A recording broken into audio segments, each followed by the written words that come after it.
آج ہم انشاءاللہ لفظ جلالہ یعنی اللہ، جو اللہ سبحانہ تعالیٰ کا ذاتی نام ہے، اس پر بات کریں گے۔ قرآن مجید میں اللہ سبحانہ تعالیٰ نے اپنا تعارف خود اللہ کے نام کے ساتھ کروایا ہے، اور اس کے لیے اس کا بہترین تعارف آیت الکرسی میں ہوا ہے۔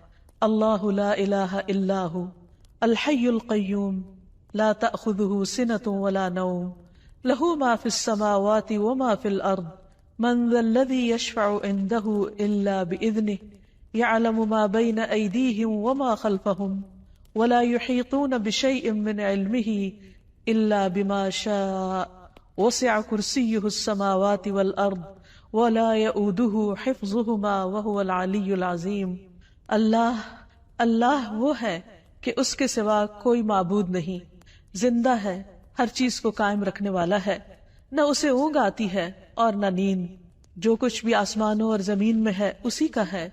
کون ہے جو اس کے پاس اس کی اجازت کے بغیر سفارش کرے؟ وہ جانتا ہے جو کچھ ان کے سامنے ہے اور جو ان کے پیچھے ہے، اور وہ اس کے علم میں سے کسی چیز کا احاطہ نہیں کر سکتے مگر جتنا وہ خود چاہے۔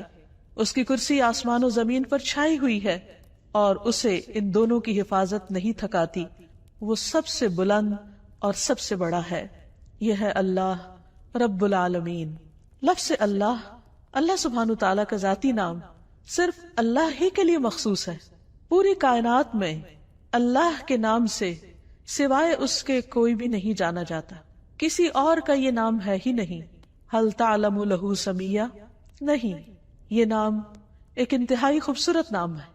اگر اس کی تحریر پر آپ غور کریں تو اس کے ساری شیپ اوپر کو اٹھتی ہوئی جاتی، جو اپنی تحریر کے اعتبار سے بھی اللہ سبحانہ تعالیٰ کی عظمت اور بلندی پر دلیل ہے۔ اس کو اسم الجلالہ، اللہ کا عزت والا نام، بلند نام، جلیل القدر نام، جو اسماء حسنہ میں سے سب سے عظیم اور اعلیٰ ہے، صرف اسی کا ہے۔ اس کے لغوی معنی کیا ہے؟ اس کا مطلب کیا ہے؟ اس کی اصل الالہ ہے، لیکن باقی اسماء کے ساتھ جب ال لگتا ہے تو الگ پڑھا جاتا ہے۔ لیکن سبحان اللہ سبحانہ تعالیٰ کے اس نام میں ال اس کا حصہ بن چکا ہے، یعنی اللہ بجائے اس کے کہ ہم کہیں الالہ، وہ خاص الہ، کیا کہا جاتا ہے؟ اللہ۔ عربی لغت میں یہ لفظ 4 معنوں میں استعمال ہوتا ہے۔ نمبر 1 المعبود، یعنی اللہ کون ہے؟ وہ جو معبود ہے، خاص الہ ہے جس کی عبادت کی جاتی ہے۔ نمبر 2 الملجا، جس کی پناہ لی جاتی، خوف میں، غم میں، پریشانیوں میں، جس کی طرف رجوع کیا جاتا ہے، جو پناہ گاہ ہے۔ نمبر 3 المفزوع الیہ، یعنی گھبراہٹ میں جس کی مدد حاصل کی جاتی ہے۔ جب سارے سہارے ٹوٹ جاتے ہیں تو ہر انسان، خواہ وہ اس کو نہ بھی مانتا ہو، پھر بھی اسی کی طرف لوٹتا اور پلٹتا ہے۔ اور چوتھا معنی ہے المحبوب، وہ محبوب جس کے ساتھ عظیم محبت ہو، ہر چیز سے بڑھ کر محبت ہو، اور اس کے بارے میں عقل حیران ہو۔ لا تدرکہ الابصار، جس کو نگاہیں نہ پا سکتی ہوں، وہ یدرک الابصار، اور وہ سب نگاہوں کو دیکھتا ہے، جانتا ہے کہ کون سی نگاہ کس طرف اٹھی ہے۔ تو اللہ سبحانہ تعالی دراصل ساری کائنات کا حقیقی معبود ہے، ان کا بھی جو اس کو مانتے ہیں اور ان کا بھی جو اس کو نہیں مانتے۔ الہ برحق وہی ہے جس کی عبادت کی طرف بندوں کے دل مائل ہوتے ہیں جب وہ اس کو دریافت کر لیتے ہیں، جب وہ اس کو پہچان جاتے ہیں، جب وہ اس کی نعمتوں اور اس کی بنائی ہوئی عظیم نشانیوں کو دیکھ کر اس کی طرف مائل ہو جاتے ہیں، جب ان کے دل اس کی وحدانیت کی گواہی دینے لگتے ہیں اور پوری انکساری اور عاجزی کے ساتھ اس کے آگے جھکتے ہیں، اسی سے امیدیں لگاتے ہیں، اسی سے ڈرتے ہیں، اسی کی عظمت دل میں پہچانتے ہیں، پھر اسی کی اطاعت کرتے ہیں، اپنی ضروریات اور مشکلات میں اسی کی طرف رجوع کرتے ہیں۔ وہ وہی الہ برحق ہے جو عرش سے لے کر اس ٹھہری ہوئی زمین کی گہرائیوں تک واحد الہ ہے، جس کے سوا کوئی اور الہ نہیں ہے۔ وہ عظیم و برتر ہے اپنی صفات میں اور ان کی بڑائی اور کمال اور جلال میں اور جمال میں۔ اس کے جتنے بھی نام ہیں، اس کی جتنی بھی صفات ہیں، وہ سب اسی کی طرف لوٹتی ہیں، یعنی اس کے ذاتی نام اللہ کی طرف۔ اس کا کوئی شریک نہیں، کوئی اس کے مشابہ نہیں، کوئی اس کے ہم مثل نہیں، کوئی اس کا ہمسر نہیں، کوئی اس کا مددگار نہیں۔ وہ ہر لحاظ سے کامل ہے۔ اللہ جو دلوں کے لیے باعث راحت ہے، جس کا ذکر، جس کا تصور جس کا خیال اور جس پر ایمان دلوں کے اطمینان کا ذریعہ ہے۔ انسان جب اس کو دریافت کر لیتا ہے، جب اس کو پا لیتا ہے، جب اس کو پہچان لیتا ہے، تو پھر ہر چیز سے بے نیاز ہو جاتا ہے۔ اللہ جل جلالہ کا یہ نام قرآن مجید میں سب سے زیادہ استعمال ہوا ہے۔ 2500 سے زیادہ بار لفظ اللہ قرآن مجید میں مختلف جگہوں پر آیا ہے، مختلف آیات میں، اور جس آیت میں اللہ سبحانہ تعالیٰ کا تعارف کروایا گیا وہ آیت الکرسی قرآن مجید کی سب سے بڑی آیت شمار ہوتی ہے۔ ابی ابن کعب سے مروی ہے کہ نبی صلی اللہ علیہ وسلم نے ایک مرتبہ ان سے پوچھا کہ قرآن کریم میں سب سے عظیم آیت کون سی ہے؟ انہوں نے کہا اللہ اور اس کا رسول جانتے ہیں۔ نبی صلی اللہ علیہ وسلم نے ان سے پھر کئی بار پوچھا تو اس پر انہوں نے عرض کیا آیت الکرسی۔ اس پر آپ بہت خوش ہوئے اور فرمایا کہ ابو المنذر تمہیں علم مبارک ہو، یعنی واقعی تمہارے پاس علم ہے، تم جانتے ہو کہ اللہ کون ہے، اور اس کا تعارف قرآن مجید میں جس آیت میں ہے وہ آیت اسی بنا پر سب سے بڑی آیت شمار ہوتی ہے۔ پھر ہر رسول نے اپنی اپنی امت کو اللہ ہی کی عبادت کی طرف بلایا، اسی الہ کی طرف متوجہ ہونے کے لیے کہا۔ قرآن مجید سے ہمیں پتہ چلتا ہے کہ جس قوم میں بھی کوئی نبی جو آیا اس نے لوگوں کو اللہ کی عبادت ہی کی دعوت دی۔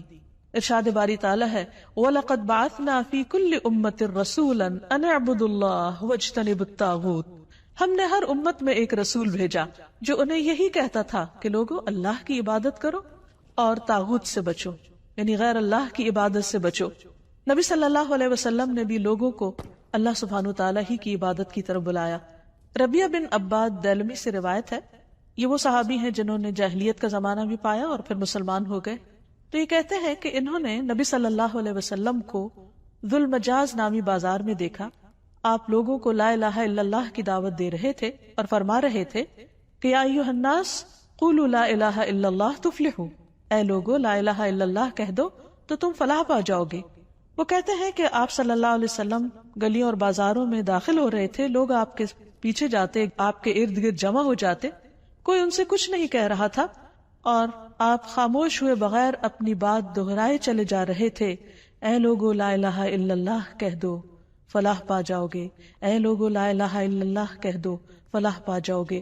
گویا انسان کی کامیابی، اس کی نجات، اس کی فلاح کا انحصار اس بات پر ہے کہ وہ ایک اللہ کو اپنا معبود سمجھے اور اس پر ایمان لے آئے۔ یہی سٹیپنگ سٹون ہے سیدھے راستے کی طرف، کامیابی کی طرف۔ اسی طرح بلحجیم قبیلہ کے ایک آدمی سے روایت ہے، وہ کہتے ہیں کہ میں نے پوچھا اے اللہ کے رسول صلی اللہ علیہ وسلم آپ کن چیزوں کی طرف دعوت دیتے ہیں، یعنی آپ کی دعوت کیا ہے، آپ لوگوں کے لیے کیا میسج لے کر آئے؟ آپ نے فرمایا میں اس اللہ کی طرف دعوت دیتا ہوں جو یکتا ہے، بس ایک ہے، وہ اللہ کہ جب تم پر کوئی مصیبت آتی ہے اور تم اسے پکارتے ہو تو وہ تمہاری مصیبت کو دور کر دیتا ہے، جب تم کسی بیابان اور جنگل میں راستہ بھول جاتے ہو اور تم اس سے دعا کرتے ہو تو وہ تمہیں اپنے اصل مقام تک پہنچا دیتا ہے، جب تم قحط سالی میں مبتلا ہوتے ہو اور اس سے دعا کرتے ہو تو وہ پیداوار ظاہر کر دیتا ہے۔ تو اس سے پتہ یہ چلتا ہے کہ ہر انسان کے اندر اللہ کی ایک ضرورت موجود ہے۔ جب وہ دیکھتا ہے کہ اس کے آس پاس کے سب سہارے گم ہو گئے ہیں تو وہ اس ہستی کو پکارتا ہے جس نے اس کو پیدا کیا اور جس نے اس کے ساتھ ضروریات رکھی اور ان ضروریات کو پورا کرنے کا انتظام بھی فرمایا۔ انسان اپنی فطرت میں اپنے رب کو پہچانتا ہے، لیکن اس کا ماحول اس کو مختلف طرح کے اندھیروں میں رکھ کر اس رب سے دور کر دیتا ہے۔ رسول اللہ صلی اللہ علیہ وسلم نے دراصل لوگوں کو انہی اندھیروں سے نکالا، من الظلمات الی النور، من الظلمات الی النور، اندھیروں سے روشنی کی راہ دکھائی اور انہیں اپنے رب کے ساتھ جوڑا۔ پھر یہ کہ لفظ اللہ کے کچھ خصائص بھی ہیں۔ اس لفظ کی سب سے پہلی خصوصیت ہے کہ یہ اللہ سبحانہ وتعالی کا اسم اعظم ہے۔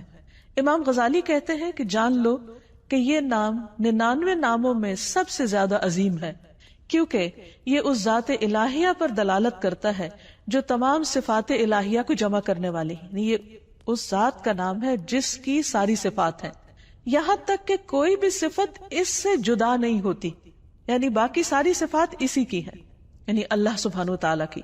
پھر ہم دیکھتے ہیں کہ یہ نام ہر حدیث میں وارد ہوا ہے۔ نبی صلی اللہ علیہ وسلم کی جتنی بھی حدیثیں ان کے شروع میں ہر جگہ آتا ہے قال رسول اللہ صلی اللہ علیہ وسلم یا عن النبی صلی اللہ علیہ وسلم. تو حدیث کا جتنا بھی ذخیرہ ہے، جتنا بھی خزانہ ہے، اس میں سے ہر حدیث میں اللہ سبحانہ و تعالیٰ کا نام آتا ہے، اسی کی طرف نسبت جاتی ہے. پھر اسی طرح تمام اسماء حسنہ کی نسبت اللہ کی طرف ہے. وَلِلَّهِ الْأَسْمَاءُ الْحُسْنَى، اور اللہ ہی کے لیے ہیں سارے اچھے اچھے نام. فَادْعُوهُ بِهَا، بس تم اس کو ان ناموں کے ساتھ پکارو. یعنی کیسے کہا جاتا ہے؟ اللہ کون ہے؟ وہ جو الرحمن، الرحیم، القدوس، السلام ہے. یعنی یہ سب اللہ کے نام ہیں. یہ نہیں کہا جاتا کہ اللہ الرحمن کا نام ہے یا اللہ العزیز کا نام ہے. نہیں، العزیز اور الرحمن دراصل اللہ سبحانہ تعالیٰ کے نام ہیں یا اس کی صفات ہیں. پھر یہ ہے کہ یہ نام سب سے زیادہ پکارا جاتا ہے. مثلاً دعاؤں کو اگر ہم دیکھیں، نبی صلی اللہ علیہ وسلم نے اللہ سبحانہ تعالیٰ کو جن ناموں سے پکارا ان میں سب سے زیادہ یہی نام آتا ہے اللہم کے ساتھ. خود درود شریف کا آغاز بھی اللہم کے ساتھ ہوتا ہے. تو اللہ ہے، اللہ. تو میم آخر میں جو مشدد ہے، یہ کیا چیز ہے؟ یہ دراصل عربی کا ایک قاعدہ ہے، شروع میں یا کا لفظ لگانے کی بجائے آخر میں میم کا مطلب ہے یہاں پر یا. جیسے ہم کہتے ہیں یا اللہ، تو اسی طرح اللہم کا مطلب ہے اے اللہ. حسن بصری کہتے ہیں اے اللہ دعاؤں کے مرکز. جب مانگنے والا کہتا ہے یا اللہ میں تجھ سے سوال کرتا ہوں، گویا وہ یہ کہتا ہے کہ میں اس اللہ سے دعا کرتا ہوں جس کے سب اچھے اچھے نام ہیں اور جس کے بلند نام اور بلند صفات ہیں. پھر یہ بھی یاد رکھیے کہ مخلوق میں سے کسی کے اندر آج تک جرت نہیں ہوئی کہ وہ اپنا یا کسی اور کا نام اللہ رکھ دے. اللہ سبحانہ تعالیٰ نے سب کی زبانیں پکڑ رکھی کہ یہ نام اس کے سوا کوئی اور رکھ ہی نہیں سکتا، یہ صرف اسی کی خصوصیت ہے. اور پھر یہ کہ تمام امتیں اس نام سے متعارف ہیں، کوئی اس نام کا انکار نہیں کرتی. پھر اسی طرح ہم دیکھتے ہیں کہ ہماری نماز کے ہر ایکشن میں یہ نام لیا جاتا ہے. مثلا نماز کا آغاز ہوتا ہے تکبیر تحریمہ سے. آغاز میں پہلا لفظ ہی کیا ہے؟ اللہ اکبر، اللہ سب سے بڑا ہے. پھر دعا استفتاح ہے، اس میں آتا ہے سبحانک اللہم و بحمدک، اللہ کا نام ہے. رکوع میں ہم جو دعائیں مانگتے ہیں ان میں سے دعا ہے سبحانک اللہم ربنا و بحمدک. پھر قوما میں جب کھڑے ہوتے ہیں سمع اللہ لمن حمدہ. پھر سجدے میں جاتے ہیں تو کہتے ہیں اللہم لک سجدت، اے اللہ میں نے تیرے لیے سجدہ کیا. پھر تشہد کی دعاؤں میں سے ہے اللہم اغفر لی ما قدمت وما اخرت وما اسررت وما اعلنت، اے اللہ مجھے بخش دے جو بھی میں نے پہلے گناہ کیے، جو بعد میں کیے، جو چھپ کے کیے اور جو ظاہری طور پر کیے. پھر نماز کے اختتام کس پر ہوتا ہے؟ السلام علیکم ورحمۃ اللہ. اس میں بھی اللہ کا نام لیا جاتا ہے. تو گویا پورا دن ہم اس کی تکرار کرتے رہتے ہیں، نمازوں کے اندر بھی اور نمازوں کے باہر بھی. دن کا آغاز ایک مسلمان کس طرح کرتا ہے؟ سب سے پہلے دعا مانگتا ہے الحمدللہ الذی احیانا بعد ما اماتنا. گویا آنکھ کھلتے ہی پہلا لفظ جو اس کی زبان پر آتا ہے وہ اللہ کے شکر کا ہے، الحمدللہ. پھر اسی طرح مختلف کام کاج کرتے ہوئے اگر چھینک آ جاتی ہے تو الحمدللہ. کسی اچھی چیز کو دیکھتا ہے انسان تو سبحان اللہ، اللہ کی قدرت یاد آتی ہے. پھر کسی چیز پر حیران ہوتا ہے کہتا ہے ماشاء اللہ. پھر اسی طرح کوئی گناہ ہو جاتا ہے تو کہتا ہے استغفر اللہ. بلندی کی طرف چڑھنے لگتا ہے تو کہتا ہے اللہ اکبر. نیچے کو اترنے لگتا ہے تو کہتا ہے سبحان اللہ. پھر اسی طرح دن کے سارے کام کاج کرتے ہوئے جب رات کو سونے لگتا ہے تو دائیں طرف لیٹتے ہوئے اپنا دائیں ہاتھ اپنے دائیں گال کے نیچے رکھ کر اپنے رب کو پکارتا ہے اللہم بسمک اموت و احیا. پھر اسی طرح اس نام کی کچھ اور خصوصیات ہیں، اور وہ یہ کہ عربی میں قسم کے لیے جو تا استعمال ہوتی ہے وہ صرف اسی نام پر وارد ہوتی ہے، تاللہ. پھر اسی طرح اس لفظ کا خاصہ یہ ہے کہ الحمد کا استعمال صرف اللہ کے ساتھ ہوتا ہے. یہ نہیں ہوتا الحمد الرحمن، الحمد للرحمن یا الحمد للرحیم، نہیں، الحمد للہ. اسی طرح باقی بھی بہت سے جب ہم دعائیں اللہ تعالیٰ سے مانگتے ہیں یا اللہ تعالیٰ کی تعریف بیان کرتے ہیں تو لفظ اللہ ہی کے ساتھ کر رہے ہوتے ہیں. پھر اس نام کی بہت سی برکات بھی ہیں. یعنی یہ صرف ایسا نہیں کہ صرف ایک نام ہے، بلکہ یہ ہماری روح اور ہمارے دل کی زندگی ہے. جب ہم تکلیف میں ہوتے ہیں، جب ہم کسی بھی طرح تنہا محسوس کرتے ہیں تو یہ نام ہمارے اندر سے تنہائی کا احساس ختم کر دیتا ہے. اللہ سبحانہ تعالیٰ کا یہ نام یعنی اللہ جو اس کا ذاتی نام ہے، یہ صرف ایک نام ہی نہیں، اس کی بہت سی برکات بھی ہیں، اس کے بہت سے فائدے ہیں. یہ صرف اس کا نام نہیں، یہ اس کی پہچان بھی ہے، اور یہ ہماری دل، روح اور جان کی زندگی ہے. ہم جب تنہا ہوتے ہیں تو جو ہی اس کا نام لیتے ہیں یوں لگتا ہے کوئی تنہائی تنہائی نہیں. جب خوف زدہ ہوتے ہیں اور اس کو پکارتے ہیں تو لگتا ہے کوئی خوف نہیں. ایک دم دلوں کو قرار آ جاتا ہے، تسکین مل جاتی ہے. اگر انسان تکلیف کے وقت بسم اللہ کہتا ہے تو اس کی تکلیف دور ہو جاتی ہے. حضرت جابر کہتے ہیں کہ جب غزوہ احد میں طلحہ رضی اللہ عنہ کی انگلی کٹی تو انہوں نے سی کہا، جسے عام طور پر ہمارا ریاکشن ہوتا ہے. تو رسول اللہ صلی اللہ علیہ وسلم نے فرمایا اگر تم اس وقت بسم اللہ کہتے، یعنی سی کرنے کی بجائے اللہ کے نام کو یاد کرتے، تو فرشتے تمہیں اٹھا لیتے اس حال میں کہ لوگ تمہیں دیکھ رہے ہوتے. یعنی اتنی قوت ہے اس نام کے اندر. پھر اسی طرح ہم ہر کام کے شروع میں بھی بسم اللہ پڑھتے ہیں اور اس سے اس کام میں برکت ہو جاتی. مثلا کھانا کھاتے وقت اگر کھانا بسم اللہ سے شروع کیا جائے تو اس کھانے میں برکت ہو جاتی.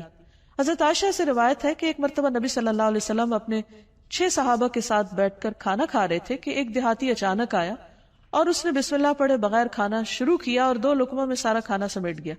تو آپ صلی اللہ علیہ وسلم نے فرمایا اگر یہ بسم اللہ پڑھ لیتا تو تم سب کو یہ کھانا کفایت کر جاتا. یعنی اگر بسم اللہ سے یہ آغاز کرتا تو 6 میں اگر 7واں بھی شامل ہو جاتا تو سب کی بھوک دور ہو جاتی.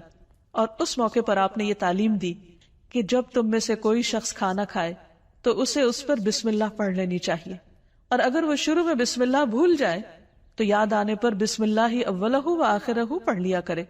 وحشی بن حرب اپنے والد سے اور وہ ان کے دادا سے روایت کرتے ہیں کہ ایک مرتبہ ایک شخص نے کہا کہ ہم کھانا تو کھاتے ہیں لیکن ہماری بھوک ختم نہیں ہوتی. آپ نے فرمایا شاید تم الگ الگ کھاتے ہو تو تم اکٹھے ہو کر کھایا کرو، مل کر کھایا کرو، اور کھانے کے وقت بسم اللہ پڑھ لیا کرو. اس طرح اللہ تعالیٰ تمہارے کھانے میں برکت ڈال دے گا. پھر اسی طرح بسم اللہ پڑھنا شیاطین کو دور کر دیتا ہے، شیطان سے محفوظ کر دیتا ہے. حضرت انس کہتے ہیں کہ رسول اللہ صلی اللہ علیہ وسلم نے فرمایا جنوں کی آنکھوں اور انسانوں کی شرمگاہوں کا پردہ یہ ہے کہ جب کوئی اپنے کپڑے اتارے، یعنی جسے نہانے وغیرہ کے لیے، تو بسم اللہ پڑھ لے.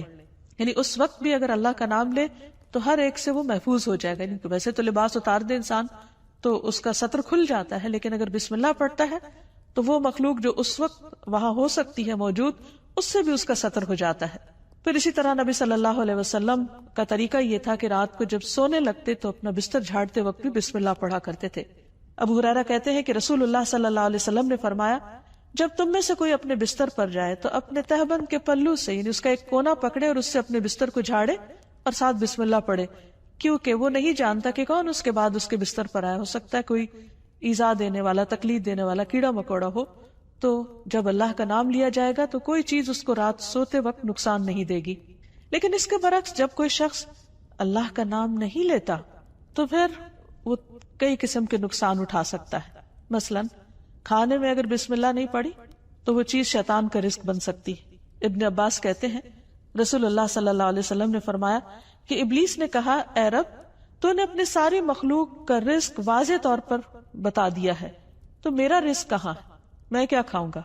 فرمایا ہر وہ چیز جس پر میرا نام نہ لیا جائے وہ تمہارا رزق ہے. تو اس سے آپ اندازہ لگائیے کہ ہم جب کھانے پر اللہ کا نام نہیں پڑھتے تو یہ معمولی سی بات نہیں ہے، ہم دراصل اپنا ہی کھانا اپنے دشمن کو کھلا رہے ہوتے ہیں. پھر اسی طرح جب انسان گھر میں داخل ہوتا ہے تو گھر میں داخل ہوتے وقت اگر اللہ کا نام نہیں لیتا اور کھانا کھاتے وقت اللہ کا نام نہیں لیتا تو شیطان کہتا ہے کہ آج اس گھر میں تمہارے لیے کھانا بھی ہے اور رات گزارنے کی جگہ بھی ہے. لیکن اگر بسم اللہ پڑھتا ہے انسان تو وہ کہتا ہے کہ آج اس گھر میں نہ کھانا ہے اور نہ تمہاری رات گزارنے کی جگہ ہے.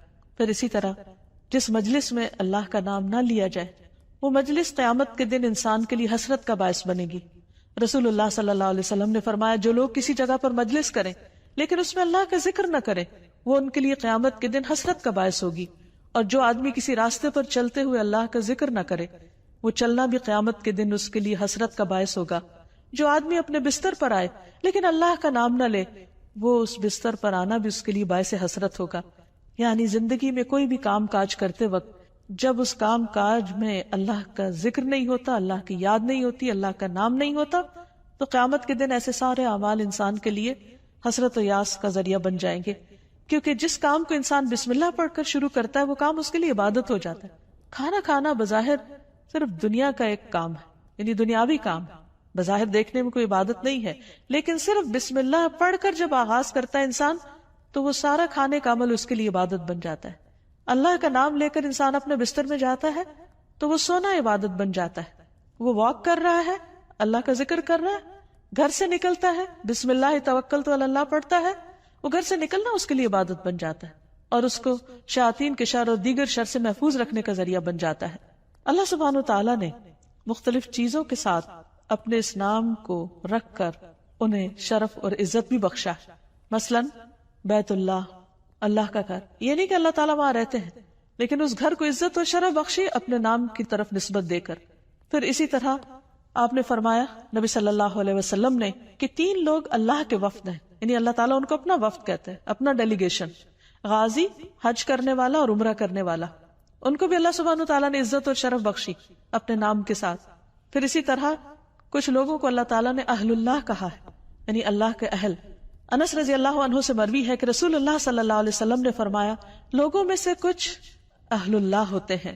آپ نے پوچھا اہل اللہ کون لوگ ہوتے ہیں؟ فرمایا اہل قرآن. اہل قرآن ہی اہل اللہ اور اس کے خاص لوگ ہیں، یعنی قرآن پڑھنے والوں کو اللہ سبحانہ تعالیٰ نے عزت اور شرف بخشی. پھر اسی طرح مساجد اللہ قرآن مجید میں آتا ہے، اللہ کی مسجدیں. پھر کچھ لوگوں کو اللہ کے پڑوسی کہا گیا. رسول اللہ صلی اللہ علیہ وسلم نے فرمایا اللہ تعالیٰ قیامت کے دن اعلان کریں گے میرے پڑوسی کہاں ہیں، میرے پڑوسی کہاں ہیں. فرشتے پوچھیں گے اے رب کسے زیب دیتا ہے کہ وہ تیرے پڑوس میں آئے، تیرا پڑوسی بنے. اللہ تعالیٰ فرمائے گا مساجد کو آباد کرنے والے کہاں ہیں، یعنی مسجد کو اللہ نے اپنا گھر کہا اور مسجد کی خدمت کرنے والے کو اپنا پڑوسی کہا. پھر اسی طرح جو لوگ اللہ کے دین کی خدمت کریں، اس کی مدد کریں، ان کو اللہ تعالیٰ نے انصار اللہ کہا اور اس کے لیے دعوت عام بھی دی. یا ایھا الذین آمنوا کونوا انصار اللہ، اے لوگو جو ایمان لائے ہو اللہ کے مددگار بن جاؤ. پھر اسی طرح قوم سمود کی اونٹنی کو جو خاص نشانی کے طور پر ظاہر ہوئی اس کو ناقۃ اللہ، اللہ کی اونٹنی کہا. اور حقیقت یہ ہے کہ اللہ کے نزدیک بندوں کے ناموں میں سے بھی جو پسندیدہ نام ہے ان میں سے ایک عبداللہ اور دوسرے عبد الرحمن ہے، جیسے کہ نبی صلی اللہ علیہ وسلم نے ہمیں تعلیم دی ہے.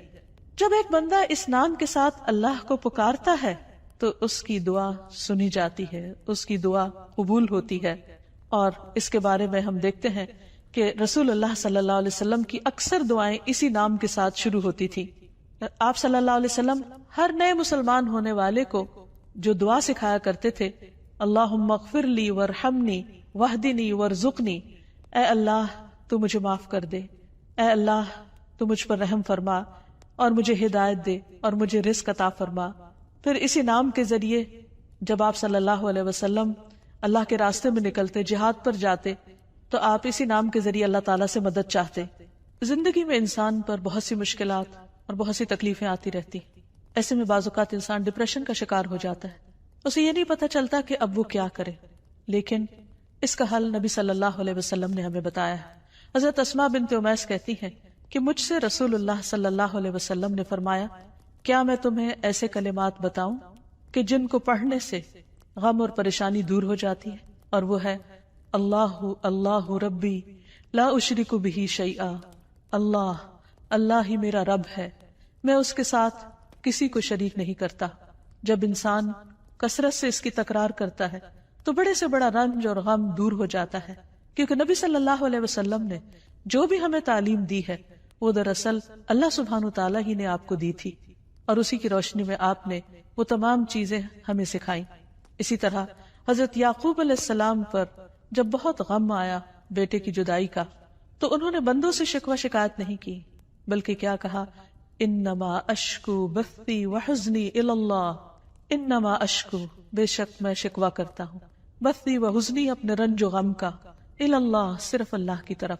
اور حقیقت یہ ہے کہ جب انسان ایسی حالت میں اللہ کی طرف رجوع کرتا ہے تو اللہ سبحانہ وتعالیٰ اپنے غیب کے خزانوں سے اس کی مدد کرتا ہے اور اس کو تنہا نہیں چھوڑتا، اس کو تھام لیتا ہے. لفظ اللہ کے ساتھ پکارنا دعاؤں کی قبولیت کا ذریعہ بنتا ہے.